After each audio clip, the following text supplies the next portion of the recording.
Hello, everyone. Welcome to Inside Talk Show. I'm Carla Elizondo. Thank you for joining me again for our continuation of Awakened Imagination by Neville Goddard. We are reading the book Awakened Imagination by Neville Goddard. I am on chapter 2, part 2. This is a little longer of a chapter, and if you know Neville, it's pretty dense material and there's a lot to cover. So today I will read another 2 pages of chapter 2, titled Sealed Instructions. Chapter 2, part 2, Awaken Imagination. What a comfort it is to know that all that I experience is a result of my own standard of beliefs. What a comfort it is to know that all that I experience is the result of my own standard of beliefs, and that I am the center of my own web of circumstances, and that as I change, so must my outer world. The world presents different appearances according to our states of consciousness, as our states of consciousness differ. So the world presents different appearances according to our states of consciousness differ. As our states of consciousness differ. What we see when we are identified with a state cannot be seen when we are no longer fused with it. By state is meant all that man believes and consents to as true. No idea presented to the mind can realize itself unless the mind accepts it. It depends on the acceptance, the state with which we are identified, how things present themselves. It depends on the acceptance, the state with which we are identified, how things present themselves. In the fusion of imagination and states is to be found the shaping of the world as it seems. The world is a revelation of the states with which imagination is fused. It is the state from which we think that determines the objective world in which we live. The rich man, poor man, the good man, the thief, are all what they are by virtue of the states from which they view the world. On the distinction between these states depends the distinction between the worlds of these men. Individually so different, right? Individually so different is the same world. It is not the actions and behavior of the good man that should be matched, but his point of view. Outer reforms are useless if the inner state is not changed. We can see that in so many instances. The outer forms are useless if the inner state is not changed. That's like spray painting with gold a piece of dog poop. From the outside, it might look like a piece of gold, but inside it's a piece of doo-doo. So outer reforms are useless if the inner state is not changed. For example, if someone decides they have low self-esteem, they feel bad about themselves, but they go and they get a really expensive car or nice clothes or get, plastic surgery. But as we know from our friend Dr. Maxwell Maltz in psychocybernetics, if the change doesn't occur psychologically first, it doesn't matter what the person does to change their physical appearance. Yes, it might help. Yes, they might get different results from the outside, but the ultimate real change will not be, and it won't sustain them. It'll run out. If you don't know the book Psychocybernetics by Dr. Maxwell Maltz, I highly recommend it. He was a psychologist and a plastic surgeon who found that the psyche was at the deep core of the self-image. So when he removed like a big mole on someone's face who made them really insecure, the moment it was removed, the person's self-esteem would either automatically be changed or it would remain the same because it depended on the psychological state, not the actual thing that was on their face. So if they were given the message to themselves by themselves, autosuggestion, that they are ugly, that they're hideous, that they are blemished, even if that was removed, the blemish literally was removed. That's like body dysmorphia. When you see something in the mirror or think it in your head that's not really there. So the blemish was removed, but yet they still felt ugly, blemished, and embarrassed. However, there was other clients who had Or not even clients. There were people that had the blemish and they just lived their best life. But then there was other clients who had the blemish, got it removed, and lived their best life because they made the psychological change. All right, where was I? So it is not the actions and behavior of the good man that should be matched, but it is the point of view. Outer reforms are useless if the inner state is not changed. Success is gained not by imitating the outer actions of the successful, but by right inner actions and inner talking. If we detach ourselves from a state, and we may at any moment, the conditions and circumstances to which that union gave being vanish. Okay, let me read that again. So if we detach ourselves from a state, any state, and we may at any moment, we have that free will, the conditions and circumstances to which that union gave begin to vanish. Ooh. It was in the fall of 1933 in New York City that I approached Abdullah with a problem. He asked me one simple question: what do you want? I told him that I would like to spend the winter in Barbados. Oh, this is such a good story. Okay. I told him that I would like to spend the winter in Barbados, but that I was broke. I literally did not have a nickel. If you will imagine yourself to be in Barbados, he said, thinking and viewing the world from that state of consciousness instead of thinking of Barbados, you will spend the winter there. You must not concern yourself with the ways and means of getting there, for the state of consciousness of already being in Barbados, if occupied by your imagination, will devise the means best suited to realize itself. So good. Man lives by committing himself to invisible states. Man lives by committing himself to invisible states, by fusing his imagination with what he knows to be other than himself. And in this union, he experiences the results of that fusion. No one can lose what he has, save by detachment from the state where the things experienced have their natural life. You must imagine yourself right into the state of your fulfilled desire, Abdullah told me, and fall asleep viewing the world from Barbados. The world which we describe from observation must be as we describe it relative to ourselves.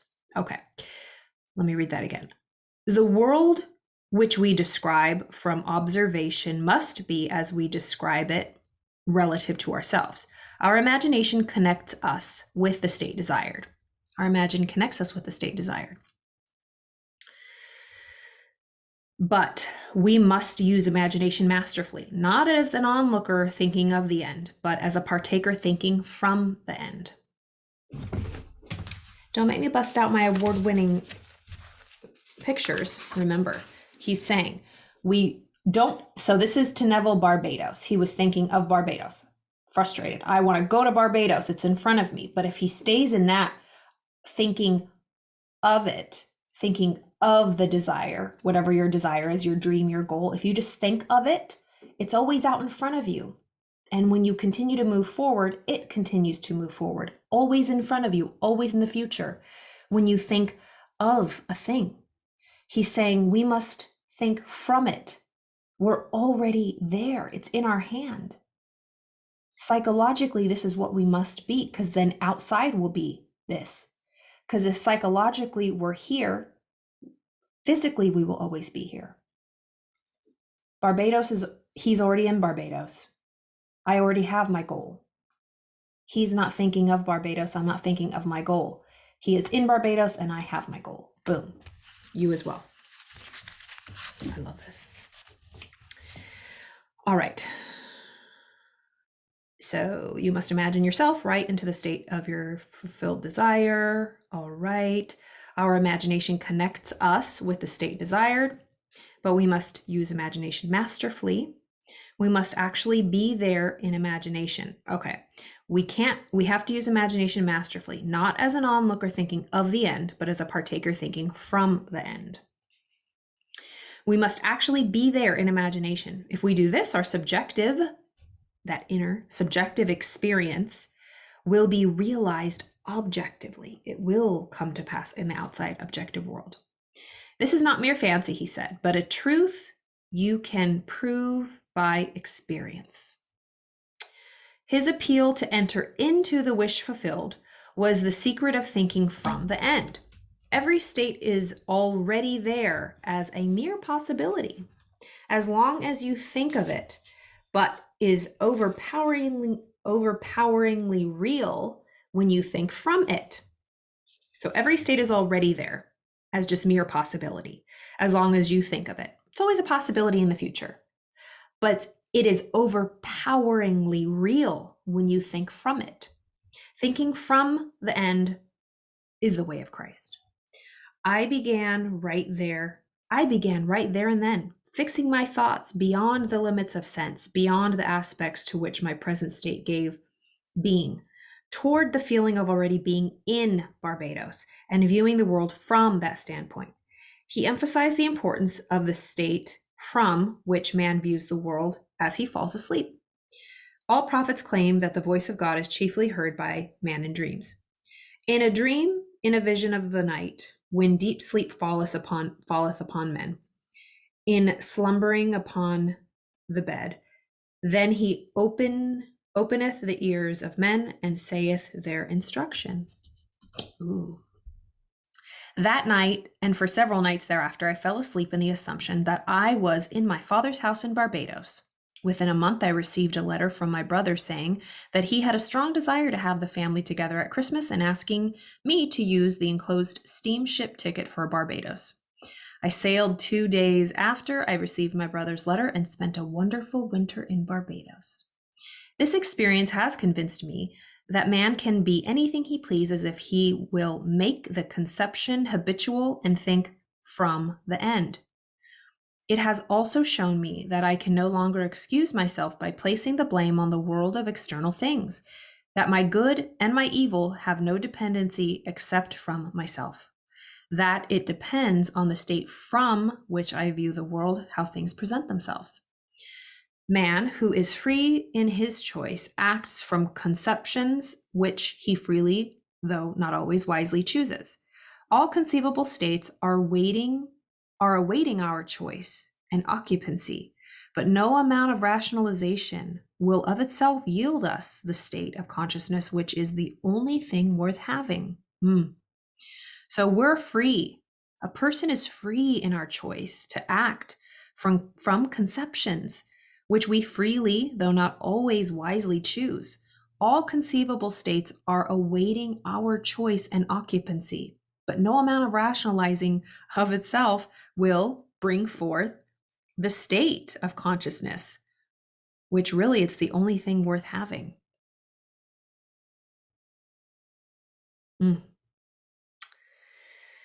Yeah, the imaginative image is the only thing to seek.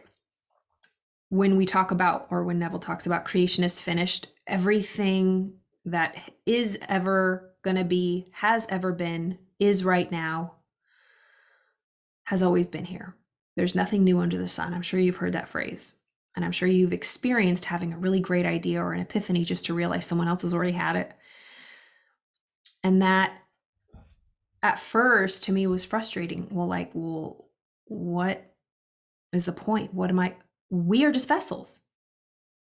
An idea of old that was forgotten can come through me now and I can make it anew, fresh with my perspective. So ideas and dreams and desires and inventions and creative ideas are flowing through the ether. We can't see, but they're passing. It's the Jung called, Carl Jung, the universal consciousness, collective consciousness. We're all connected. And ideas are like slippery fish. Who says that? I don't know. Bob says it though, but they're like slippery fish. If you don't catch them, they'll fly off to someone else. So if you've ever had an idea for like a website and you go to like domains and you're like, oh shit, someone already took it. We're all connected, So the ultimate purpose of imagination is to create in us the spirit of Jesus, which in continual forgiveness of sin, continual identification of man with his ideal, right?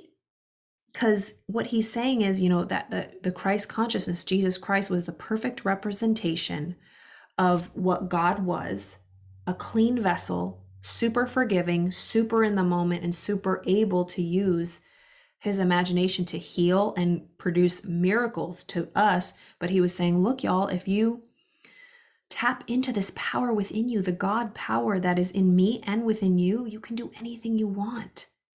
But you can't sin. You can't miss the mark. You have to keep your eye on the prize. Righteousness, your highest self. Don't live in sin. Don't live in the state of your mediocrity or your limits or your fears or your mistakes. Live in the healed, forgiven state in yourself and in others. Always. There's a line in the Course in Miracles. I have it on one of my bookmarks, but it's like, forgive always everybody for everything. Forgive always everybody for everything. Period. Full stop. And if you do that, it's work, but brings a lot of peace. So it says, only by identifying ourselves with our aim, with our highest selves, our best versions, our Christ consciousness, only by identifying ourselves with our aim can we forgive ourselves for having missed it, for having sinned. All else is labor in vain. On this path to whatever place or state we convey our imagination, to that place or state we will gravitate, physically so. So when we think of any state desired, it's a place. It really exists. If you can see it in your mind, it really exists. So when they go, there's a place. No, not there's a place over there. I mean, there's a place, like there's a place, but no, there is actually a place. There is a place, not there is a place. There is a place. That's an actual place. The there, whatever there is, whatever your dream is. In my Father's house are many mansions. If it were not so, I would have told you. I go to prepare a place for you. And if I go and prepare a place for you, I will come again and receive you unto myself, that where I am, there ye may also be. Be also. I'll stop there. That was 3 pages. I love this so much. I love that story of Barbados. I use this as a joke now to remind myself with my friend Jen about whenever we want something. I am in Barbados. I'm in Barbados. We say that whenever we're trying to really wrap our brain around it. And I follow this amazing account on Instagram. Let me find it. It's called Neville's Ocean. Neville's Ocean on Instagram. And this account is so fun. Look at one of these. It says, you are in Barbados. You are in Barbados. So your dream, call it Barbados. You're in Barbados already. So good. I hope you enjoyed that. I always do.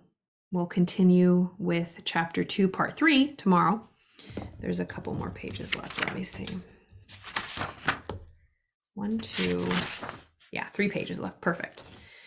So we'll continue with that tomorrow. Is tomorrow Friday? Yeah. I hope you enjoyed that. I surely did. Thank you for listening. I appreciate it. Have a wonderful Thursday. I'll see you tomorrow.